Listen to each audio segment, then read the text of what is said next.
Hello everyone, আসসালামু আলাইকুম। Welcome back to my channel. আজকে আমি যেটা আপনাদেরকে দেখাবো সেটা হচ্ছে কুমড়ো শাক। এটা হচ্ছে কুমড়ো শাক। আজকে কুমড়ো শাক দিয়ে চিংড়ি মাছ রান্না করব। সো দেখতে থাকুন। সবগুলো শাক আমি সুন্দর করে কুটে নিয়েছি। এখন এটাকে ধুয়ে নিব। ধুয়ে একটা ঝুড়ির মধ্যে ঝরা দিব। এখন আমি চিংড়ি মাছটা সুন্দর করে বেছে নিলাম। দেখতে পাচ্ছেন, মাথা ছাড়িয়ে নিলাম। পরিমাণ মতো তেল দিয়ে নিলাম। এখন আমি যে পেঁয়াজটা কুচি করে নিয়েছি সেটা দিয়ে দিলাম। পেঁয়াজটা খুব সুন্দর করে ভেজে নিতে হবে। দিয়ে দিলাম পরিমাণ মতো আদা বাটা, রসুন বাটা,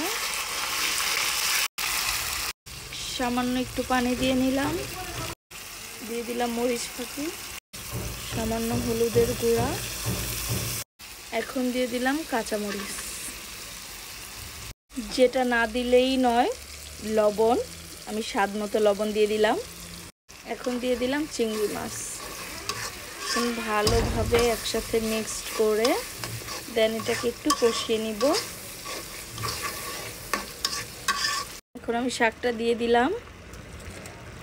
দিয়ে দিলাম সামান্য পরিমাণে কিছু আলু, যাতে ঝোলটা অনেক ঘন হয় আর খেতেও খুব স্বাদ লাগে, তাই কিছু আলু দিয়ে দিলাম।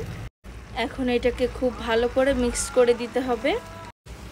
দেখতে পাচ্ছেন আমি খুব সুন্দর করে মিক্সড করে দিয়েছি। এখন আমি কিছুক্ষণের জন্য ঢেকে দেব। এখন আমি 15 সেকেন্ড পরে উঠিয়ে নিব, আবার একটু নেড়ে চেড়ে দিব। আমি কিন্তু শাকের মধ্যে কোনো অবশিষ্ট পানি দেইনি, যেটা শাক থেকে উঠেছে সেটা দিয়ে আমি রান্না করেছি। এভাবে শাকটা খেতে খুব স্বাদ লাগে, আর আপনারাও ট্রাই করে দেখতে পারেন। আমি আবার 5 মিনিটের জন্য ঢেকে দিলাম, যাতে আলুটা সিদ্ধ হয়ে যায়। অলরেডি আমার রান্না ডান।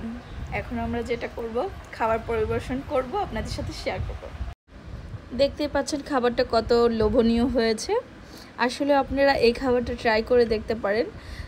আমি মনে করি খাবারটা খুবই টেস্ট। আপনাদের কাছে কেমন লাগবে আমাকে জানাবেন। সো সবাই আমার পাশে থাকবেন। নিউ ব্লগ নিয়ে আবার চলে আসবো আপনাদের মাঝে। Bye bye.